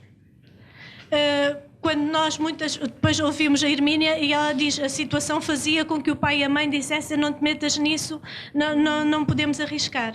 Portanto, faz toda a diferença. Por isso achamos que o fazer a recolha e o contar aos mais novos aquilo que se viveu é fundamental. E nesse livro, se tiverem a oportunidade de ler, várias das mulheres dizem foi o meu pai dava-me alguma coisa para ler ou motivou-me para participar, o que nem sempre acontece, porque não era fácil participar.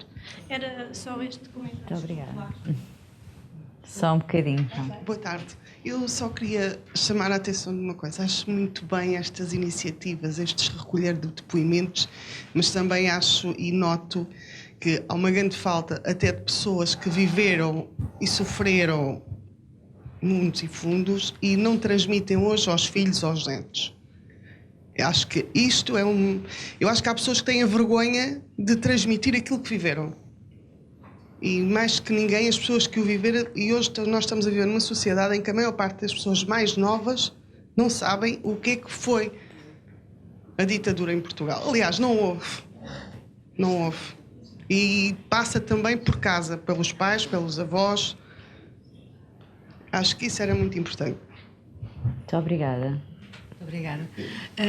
Esta questão da repressão no Alentejo é uma questão que merece, de facto, leituras variadas. E acho que este debate mostrou também esses aspectos interessantes.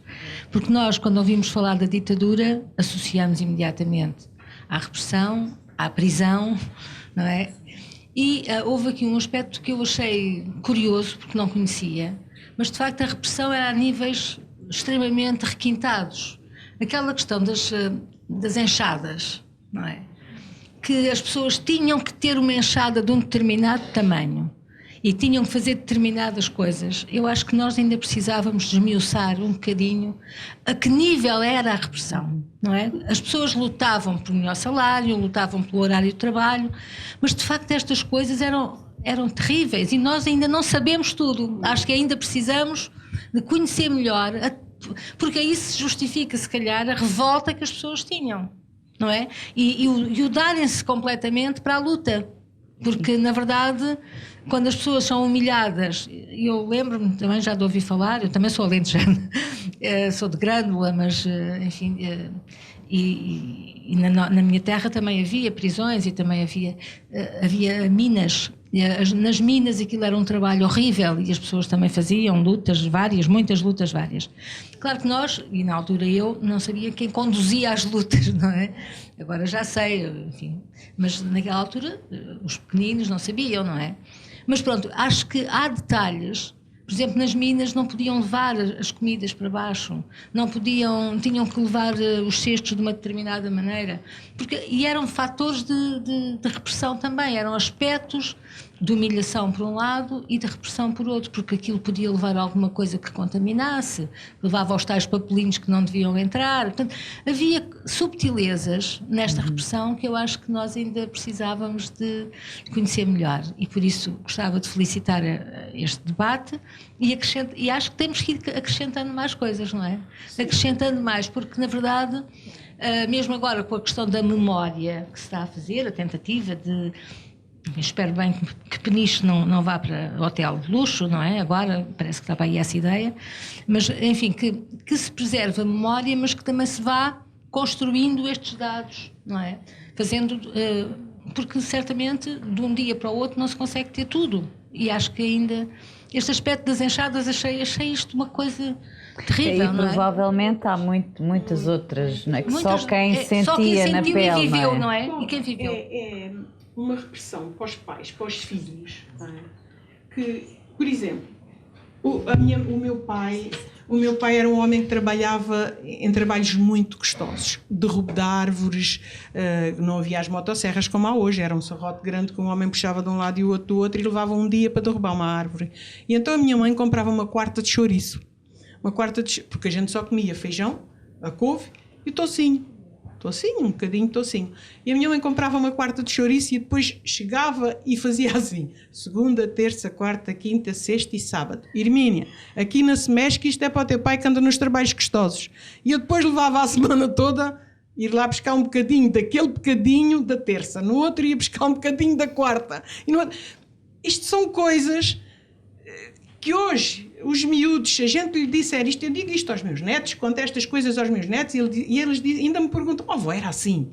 Tu tinhas fome? Não, a fome é que passava por mim, eu não passava pela fome. Mas o que é certo é que a gente nunca andava de barriguinha cheia. E os pais não tinham mais que isto, ainda nos batiam. Era por isso que eu me revoltava contra a minha mãe e o meu pai. Porquê é que eu tinha que levar porrada porque dizia que queria isto ou queria aquilo? E ainda tínhamos uma coisa, que ainda tínhamos sorte, que eu acho, porque se a gente não tiver cuidado, que se a gente não fizer o trabalho de casa, amanhã os filhos dos nossos filhos, os filhos dos nossos netos podem estar no mesmo sítio. E com outra agravante, é que a gente sofria pouco, porque nós não conhecíamos mais que aquilo. Hoje os hipermercados estão cheios de oferta, os pais não têm para comprar. A luta vai ser diferente. Porque enquanto nós não tínhamos, nós nem sabíamos que existia. Sabia lá agora se havia sapatos, e só calçava uns sapatos já quando foi grande, e foi no dia de São João, que era o feriado lá do concelho. Tudo andava descalço. A gente não sofria com isso. Andávamos de inverno, de verão, partíamos o gelo, íamos para o trabalho, para o fogão, e batíamos com os pezitos lá naquele gelo para derreter. Até pulávamos, mas pronto. Mas aquilo era... Isto são coisas que quem não viveu, quem não conhece, até pensa que não foi assim. Foi pior ainda do que o que eu estou aqui a dizer. Porque há coisas que a gente até quer esquecer.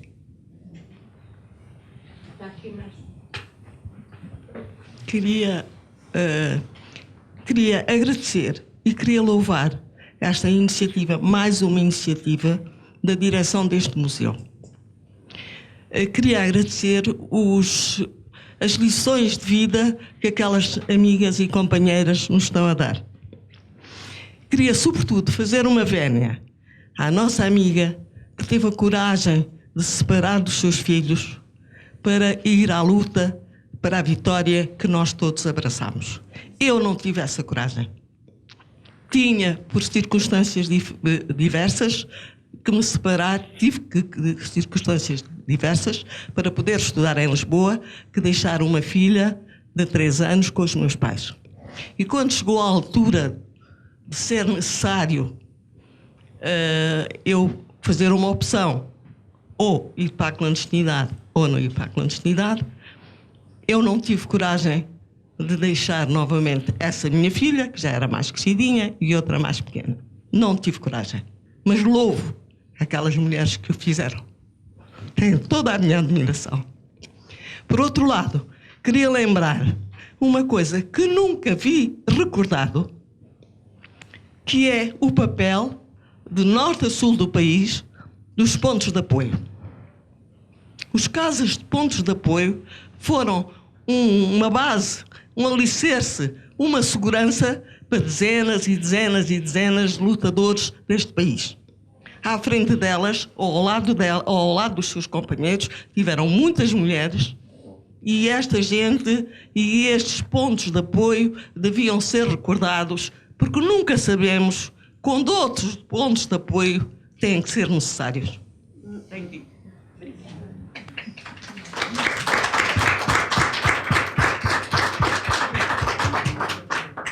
Ainda há mais 2 pessoas. Bem, eu conheci as 3 camaradas em fases diferentes. Cada uma tem um percurso diferente por razões de idade e das circunstâncias.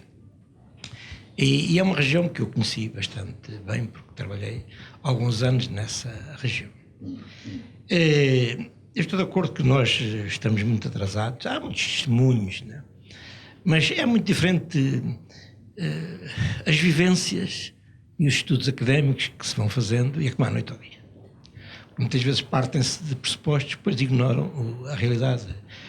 O Alentejo é um caso particular no nosso país, por várias circunstâncias. Desde logo pela existência do latifúndio, o que significava que para trabalhar era com o latifundiário. Se o latifundiário não dava trabalho, não havia trabalho, criava problemas gravíssimos. Era uma região de centenas de milhares de trabalhadores agrícolas assalariados. Convém não esquecer, tem umas características muito diferentes do pequeno camponês, agrupado em aldeias que viviam como comunidades de trabalho, que iam para o trabalho em conjunto, que reuniam em conjunto, lutavam em conjunto, e criou, portanto, uma identidade própria da luta revolucionária, como em nenhum outro lado. A seguir ao 25 de Abril, isto para dar uma ideia, e não pode ser mal interpretado, eu participei numa reunião de intelectuais em que faziam da questão fundamental para a elevação da consciência política a cultura. E é isto não quando um poeta reputado, Manuel Guzmão, disse, acho que foi Manuel Guzmão, já não me lembro, disse, bem, há aqui um contrassenso.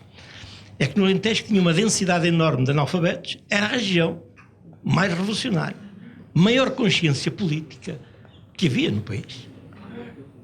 Contradizia a ideia que se chegava à consciência política pela cultura. Ora bem, portanto, é que no Alentejo, né, e a questão, a Hermínia fala da consciência política, não tinha, isso deve ser relativizado, por uma razão muito simples. A luta era permanente.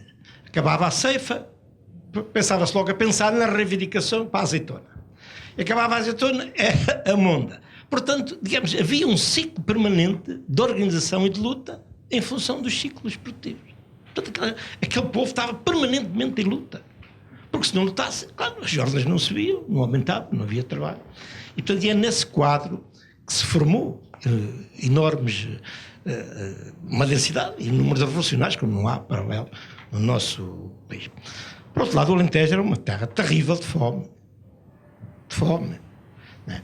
Porque era o trabalho sazonal, ou não havia mesmo trabalho, centenas e centenas de presos, o que criava às mulheres que ficavam, muitas vezes para resolver os problemas da família, condições terríveis, porque quando era preso o companheiro, né? Ou o pai, era como se fosse um terremoto na vida daquela gente, fome negra, no sentido literal. Era uma terra ocupada, era uma região ocupada.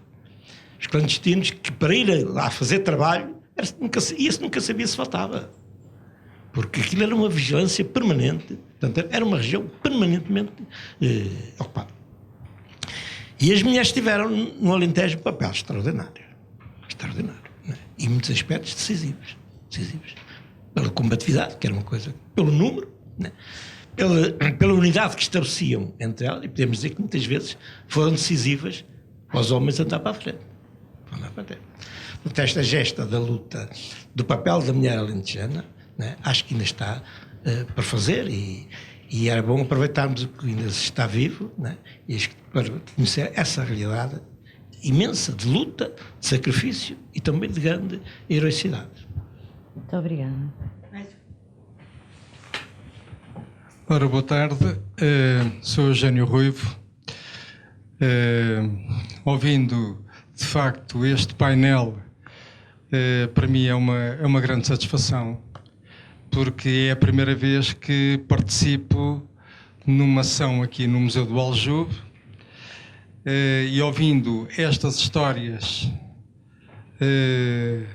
tão corajosas e conhecendo um pouco a realidade que perspassa lá fora do círculo onde nós estamos, particularmente a ausência de conhecimento e de referências das nossas crianças e dos nossos jovens, sobretudo quando estas matérias relativamente ao 25 de Abril são abordadas muitas vezes do ponto de vista teórico e raramente são os professores que intervêm e que esclarecem e que fazem exposições sobre o que foi os anos da ditadura fascista e quem, digamos assim, participou e esteve envolvido para que as condições surgissem com o 25 de Abril.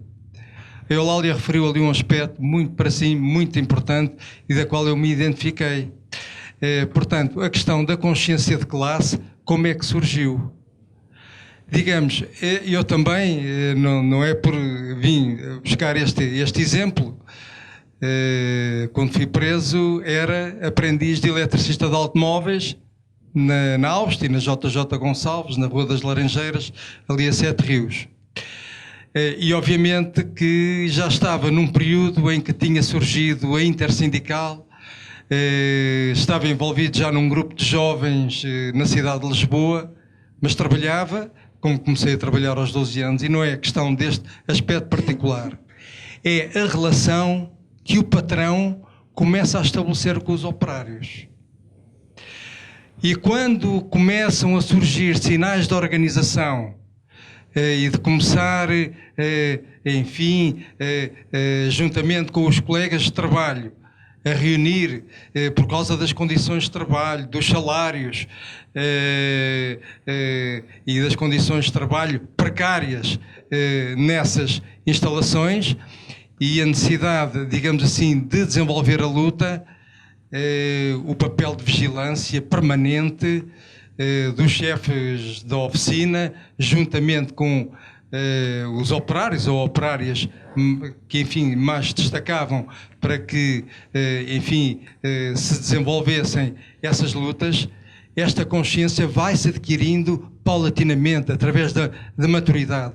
E, de facto, o Alentejo, por aquilo que me parece, os operários agrícolas adquiriam, de facto, esta consciência de classe, não sabendo ler, não sabendo escrever, portanto, como resultado desta luta. Eu não quero demorar muito mais tempo, mas eu fazia até aqui um apelo. Eu participei em várias sessões aqui, em várias escolas da cidade de Lisboa, no quadro das comemorações do 25 de Abril, por várias razões. Eu acho que o Museu do Aljube, por muitas iniciativas que já realizou e que são extremamente significativas, devia voltar para fora. E voltar para fora, eu faço até aqui um desafio do Museu do Aljube às bibliotecas dos diferentes agrupamentos da cidade de Lisboa, não é só da cidade de Lisboa, é de vários pontos, mas eu agora estou-me a referir aqui à cidade de Lisboa, porque por vezes há escolas que organizam debates de uma forma organizada e sem ser organizada, e isso poderia ser também uma forma de levar às nossas crianças e jovens anfiteatros com cerca de 100 alunos, no Vasco da Gama, ou na Francisca Ruda, ou ali no Parque Eduardo VII. Eu participei para jovens do 5º, do 6º, do 7º, do 8º, do 10º, do 11º, do 12º ano. E a ausência de informação e de conhecimento é, digamos assim, praticamente quase completa. Os jovens não têm nenhuma noção. E quando aparece algum elemento vivo, que não só o professor a dar a matéria sobre o que é que foi o 25 de Abril e antes do 25 de Abril, a situação altera-se completamente. É como o Domingos Abrantes aqui referiu, e digamos, para mim, o Domingos Abrantes, a Conceição Matos, a Faustina, são para mim elementos e referenciais extremamente significativos, porque me marcaram toda a minha aprendizagem ao longo destes anos. E não quereis saber o que é colocar uma mesa num palco, criando um sketch onde está o fulano da PIDE e onde está o prisioneiro, as chaves a caírem em cima da mesa, o que é as estruturas. Os jovens ficam completamente boquiabertos. Não só os jovens, como os professores. E penso que esta mensagem deixada aqui nesta ação, para mim foi muito importante. Por outro lado, e querendo finalizar, o Forte de Peniche. Quererem transformar o Forte de Peniche num hotel. Há uma petição, há o Facebook e, digamos, há um encontro que está programado para dia 29. E era importante que cada um de nós, e penso que o está a fazer nesse sentido, consiga mobilizar o máximo de amigos, ex-presos políticos, familiares e amigos que se identificam com esta luta e esclarecer outras pessoas, digamos assim, para que no dia 29 possam estar e que, enfim, consigamos, isto é, requalificar todo aquele espaço de referência, porque acabando aquele espaço de referência, acabando outros espaços, os nossos jovens dificilmente terão a oportunidade de terem conhecimento. Muito obrigada. Muito obrigado. Muito obrigado. Olha, o Sr. Diretor, eu aqui com o microfone, isto seria com certeza um esclarecimento que o diretor do Museu do Aljube lhe iria dar. O Museu do Aljube organiza sessões desta natureza desde setembro do ano passado. Portanto, eu estava aqui a contabilizar mais ou menos de cor, levamos para aí 15 sessões.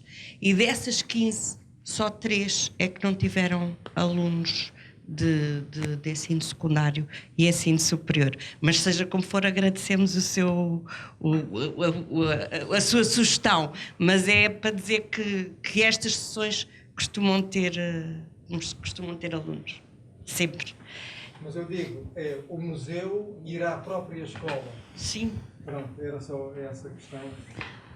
Obrigado. Não, mais uma pessoa.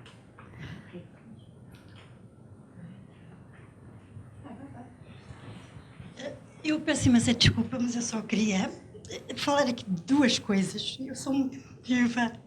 Peço desculpa por isso, porque quando tive cá foi a mesma coisa. Que é, em relação às mães, portanto, com os filhos, e que se tinham que cuidar dos filhos. Vou pedir-lhe, Faustina, que se identifique, está bem? Eu sou Faustina Barradas.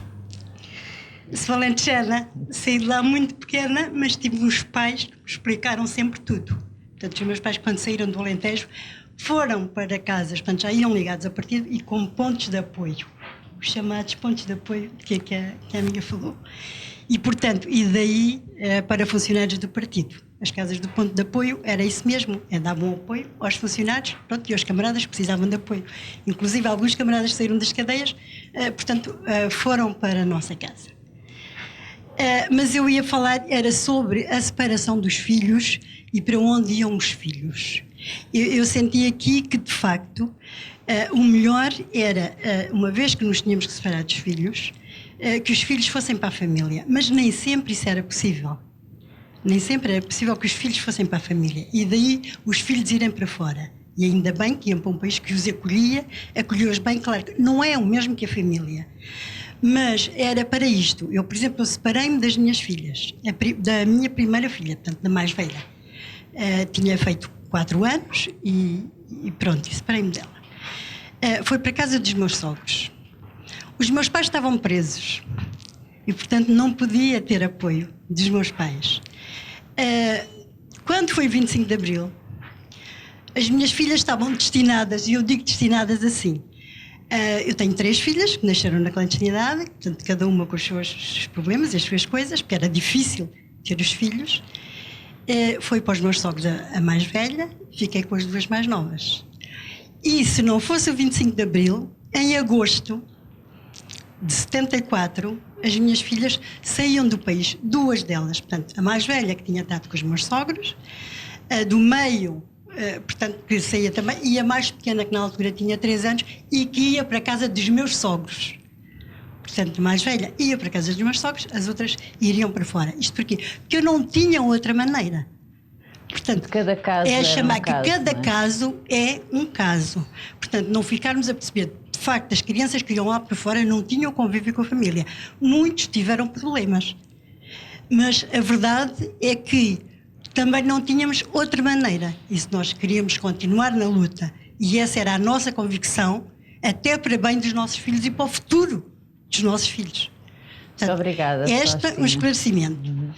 Outro, em que eu também estou muito, foi de uma não sei se é camarada, pronto, uma pessoa que falou, sobre passarmos o testemunho, digamos assim, dizermos o que é que era, aos nossos filhos e aos nossos conhecidos. E eu vou-vos contar uma coisa que vou outra vez ficar em baixo, mas eu vou-vos contar uma coisa de... sim, nós contamos aos nossos filhos, as minhas filhas, portanto, agora já têm 46, 48 e quase 50 anos, portanto, e pronto, e são mulheres e são do Partido Comunista Português. Portanto, os esclarecimentos foram sempre, porque foi uma vivência que elas lembram, que elas não se esquecem. Mas depois há os netos. E eu vou-vos contar uma passagem da semana passada, muito rápida, em relação àquilo que se passava. Eu entrei no supermercado e vi uvas. Olha, para as uvas são pequeninas, vermelhas, pretas, pequeninas. Se estas uvas fazem-me lembrar qualquer coisa. E as uvas eram de Serpa. Eu fui ver as uvas eram de Serpa. Eu sou de Serpa. E lembrei-me da fome, estava sempre presente, mas agora aqui neste contexto, da fome, das lutas dos trabalhadores, da dificuldade que havia para comer. E era assim, já o normal. Não havia para comer, à noite, no tempo da vindima, as mulheres iam roubar, isto é, iam buscar às vinhas, sempre que podiam, que não estivessem vedadas, e com o risco de serem atingidas, porque as vinhas eram guardadas pelos guardas, portanto, com as espingardas, com os chumbinhos. Muitas mulheres na minha terra, Valdevargo, têm chumbos marcados, ou nas orelhas, ou aqui, ou no ombro, ou numa coisa qualquer, ainda tinham os chumbos marcados. E então a conversa das uvas. As minhas tias, a minha mãe, portanto, e as outras mulheres todas, porque se juntavam à noite, grupinhos, para irem buscar as uvas, para nós depois comermos. E chegavam à meia da noite com os cabazes, que eram os cestos, os mesmos cestos que serviam também para levar a roupa e outras coisas, portanto, levavam os cestos com as uvas. E nós, se já estávamos na cama, portanto, levantávamos, acordávamos, ficávamos todos ali à volta. Normalmente, no meu caso, era em casa de uma das minhas tias, porque também tinha 4 filhos, a minha mãe tinha 3. E, portanto, e as duas tinham ido às uvas e os miúdos ficavam sozinhos. E depois era de volta daquilo a comer, com fome, com tudo, a comer as uvas. E quando se diz que não, é isso mesmo, depois, quando eu vi as uvas, agora, a semana passada, que eu me lembrei disso tudo, fui para casa, portanto, eu comprei as uvas e fui para a casa da minha filha, que mora aqui muito perto, que tem também 3 filhos, portanto, tem 3 netos dessa filha. E eu contei aos miúdos porque é que comprei as uvas, para provarem as uvas, e que eram aquelas uvas que nós comíamos quando éramos crianças e mesmo com muita fome. Expliquei tudo. Um tem 7, o outro tem 9 e o outro tem 11 anos. Portanto, isto é em relação que eu acho que se deve fazer o que aquela amiga estava a dizer. Tinha ainda outra coisa aqui assim para dizer, que, desculpem lá, que me lembrei, já falei dos filhos fora e das uvas, que é em relação ao Baixo e ao Alto Alentejo. Portanto, o Domingo já falou um bocadinho, portanto, é diferente em relação ao arroz e em relação ao trigo, em relação às ceifas e em relação aos outros trabalhos, à azeitona e, portanto, aos outros trabalhos. E quando se fala também das 8 horas, portanto, que a Hermínia falou, das 8 horas de trabalho, de facto, houve lutas grandes e eram as praças de Jorna, que a Hermínia não fazia ideia que aquilo acontecia. Portanto, no largo das aldeias, juntavam-se os trabalhadores, portanto, para irem trabalhar, exigiam mais aumento e aí havia muitas prisões, iam de facto homens e mulheres. Portanto, e eu digo isto também por conhecimento, porque meu pai foi preso várias vezes, a minha mãe também foi presa, e numa dessas lutas foram presos os dois ao mesmo tempo. E nós ficámos na rua. Tínhamos lá os meus tios e, portanto, e a minha tia, que tomou conta de nós. Mas ninguém perguntou, nem ao meu pai nem à minha mãe, onde é que ficavam os filhos. Meus filhos levaram tudo e acabou, e pronto. E assim foi. Muito obrigada, Faustina. Vamos ter que ir terminando, faz favor. Pronto, eu queria dizer muito pouco, queria só saudar a iniciativa conjunta do Museu com o Movimento Democrático de Mulheres, dizer que para nós não é propriamente uma novidade e foi muito bom e agradecemos muito a vinda das nossas amigas, que não era fácil também, não é? A deslocação e isso tudo. Nós sempre acompanhamos, desde 69 que se formou o movimento, sempre fomos acompanhando as lutas que existiam, melhor ou pior, através até da imprensa clandestina que alguns arranjávamos ou assim, e de outras coisas que poderiam chegar-nos. Tem-se ouvido alguns depoimentos, ou ouvido alguma coisa, mas há sempre novidades. E há uma coisa que é extremamente importante, que é lembrar quer as mulheres que viveram e lutaram, fundamentalmente as que lutaram, as que tiveram, porque muitas lutaram, e digamos, e nem sequer foram presas, e não estiveram na clandestinidade e tal, e deram um papel importante, muito importante. Mas a coragem das pessoas que estão na clandestinidade, que sofrem muito com a questão da separação dos filhos, e que, digamos, nos vêm contar esta história, não só agora a Maria Cabecinha, mas como todos os outros que nós ouvimos, homens e mulheres, e que nos vêm contar como se fosse uma coisa normal, simples, com humildade, como se não fosse nada de extraordinário, e que é de facto uma coisa extraordinária. E é essa simplicidade que eu acho que de facto é de louvar imenso, e pronto, que tentarmos transmitir, que é extremamente, às vezes difícil, transmitir aos jovens, porque viveram a liberdade, enfim, com as informações que aparecem, e de facto que não é fácil e que estas coisas são extremamente importantes, muito importantes mesmo. E acho que o museu, com este tipo de iniciativas, esta e outras semelhantes, tem cumprido um papel muito importante. Obrigada a todos e às nossas amigas também que estão ali atrás.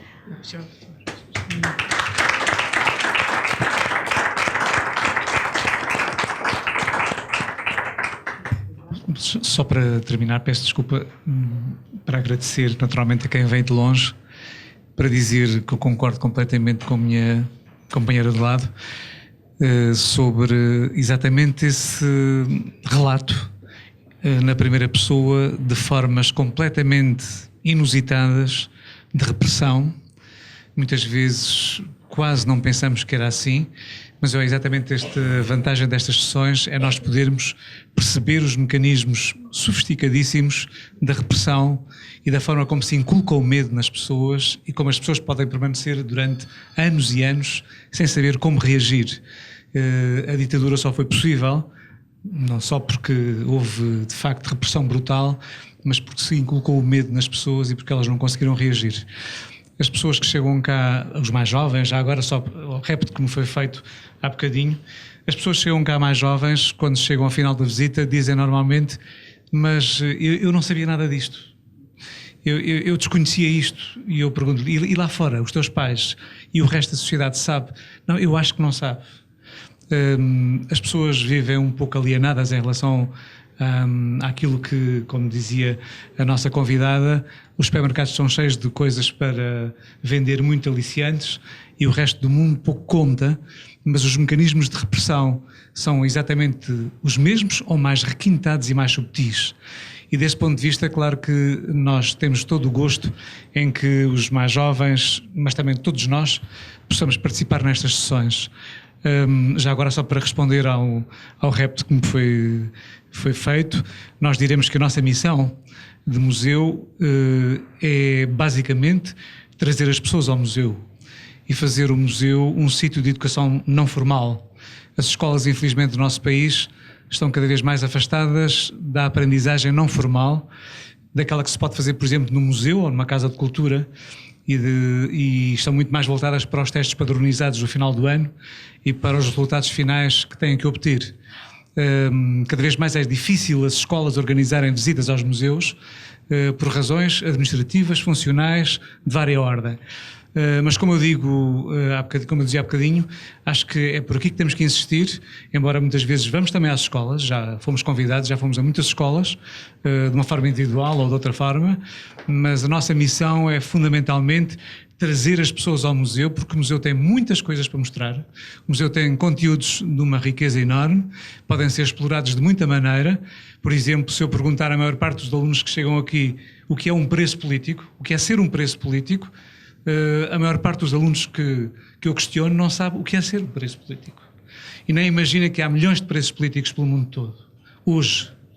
E que, portanto, a aprendizagem sobre os preços políticos que nós ouvimos aqui é uma aprendizagem que não serve só para olhar para a história, serve para olhar para o presente e para o futuro, e é essa escola de cidadania que é mais interessante nós percebermos aqui no Aljube, e é para isso que nós nos dirigimos, e é para isso que nos serve a história.